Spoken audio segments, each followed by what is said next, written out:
interviewed a lot of people, talked to a lot of people, talked to him, and just really liked what I heard as far as how he likes to teach, motivate, football junkie. I think he's gonna, we have a young group of defensive linemen that need a certain type of instruction daily. I feel like he's gonna, I describe our staff as stern teachers. I think he's a stern teacher. So again, we haven't worked together, but everything I thought and hoped he would be is what he has been since he's been here. Gil Bird, I've known a long period of time. Make the statement that Gil Bird is as good a man as I've been around. Off the field, on helping young people become men. That's what we're developing men here. You develop the man first, then you develop the player. He knows how to do that. And just as a technician, detailed fundamentalist coach, of course, I wanted him to get him back on the staff for a while. I'll tell you, be able to do that right now is big for our program. Lovie, you've got a mix of, former NFL players on your coaching staff as well as some young up-and-coming guys. How do you mesh those together to form the cohesive coaching staff that you have? I think you look at your football team, it's the same way. You want some upperclassmen, along with bringing in new freshmen, guys at different stages of their career. I think you want the same thing on your coaching staff. Some guys that have been around and just about seen it all in every situation. We have that. But along with that next group, that next wave of young people coming up with fresh, young, ideas also. So it's a melting pot that we're trying to have on our coaching staff as much as our team.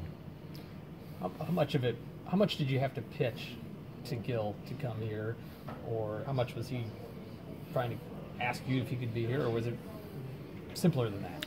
Well, I think it's a combination of both most of the time. Of course, when we have an opening, we're looking for someone, but I think they have to be comfortable too. When you come in for an interview, we're interviewing them. They're also interviewing us to an extent too. How much I had to convince Gil, we're constantly selling our program. And I've talked a lot, to Gil Bird.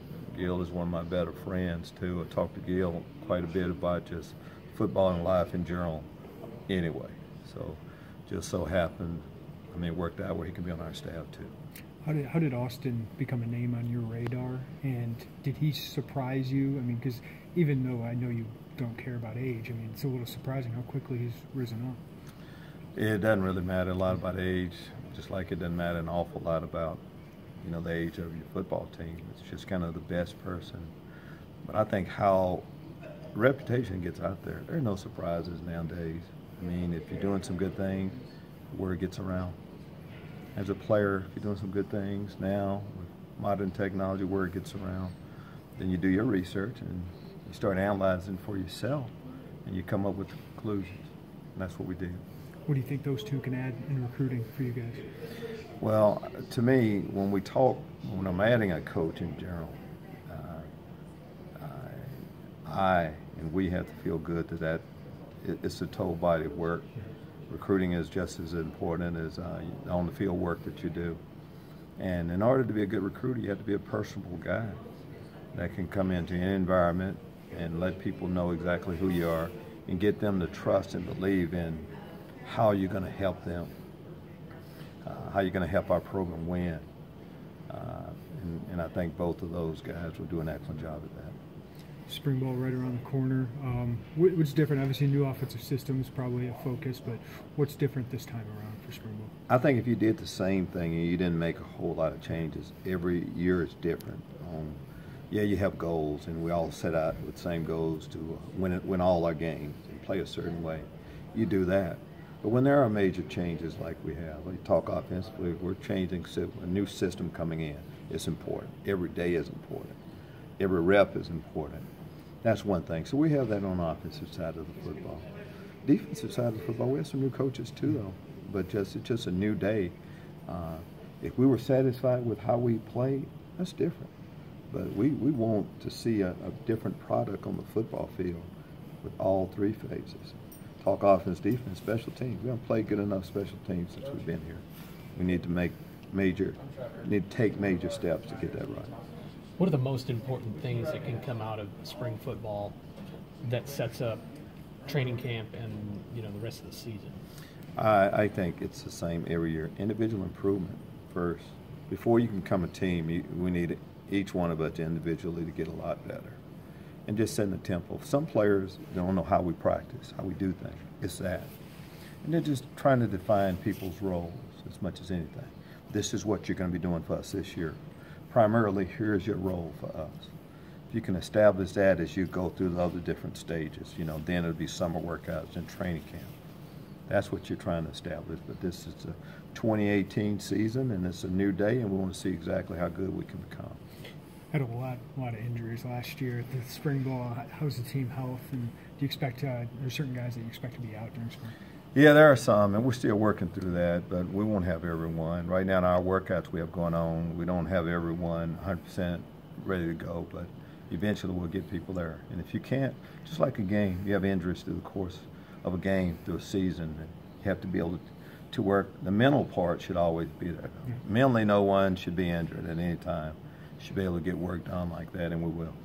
Still looking to add to this roster before the Absolutely. The that will always be a yes. Mm-hmm. We should be constantly thinking about adding someone that could possibly help our program. If that's the case, we have options with how we can do that.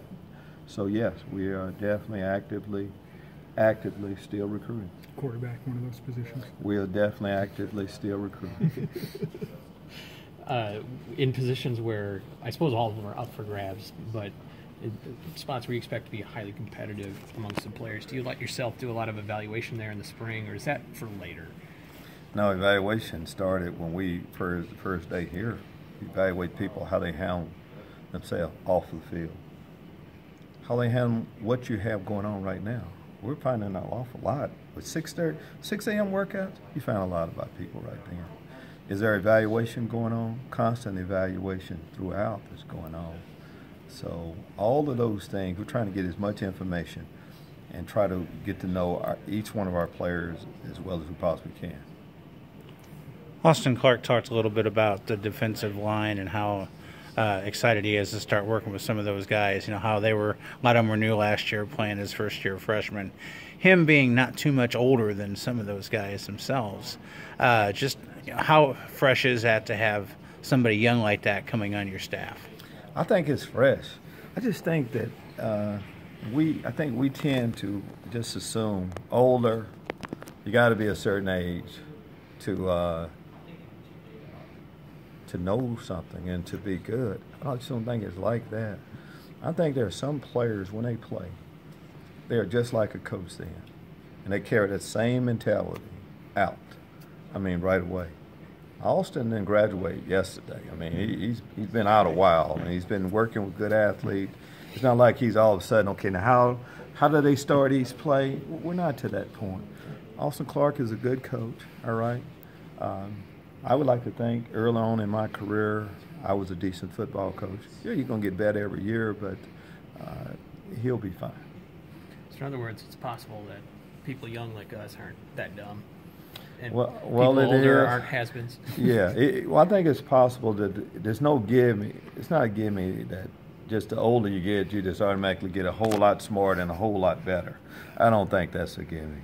And I think just like we've looked at it, sometimes the youngest player, the younger coach, may be the best guy for the job. That's the approach we took with 15 true freshmen last year, right? That was the best. And we're taking that, but we have enough experience. That's not going to be an issue at all with what we're going to do. And the D-line would be fine. They have some good athletes there, and he's going to coach them up, and they'll listen to him. But I think players listen. Once you open your mouth, how old are you again? No, they listening to what you're saying and what you're teaching them. In general, that's how you do it. But Beards, though, they got to add a little wisdom, right? Not really. And to me, I've asked that to my wife, she's probably the only person that I really care in detail. you know, I listen when she say, "Lovey, I like this." I listen to that closely. She loves me with a gray beard, so I'm going to keep it until she tells me otherwise. Fair enough. Good. Thanks a lot. All right, man. We'll see y'all a little bit later. Thanks, Lovie.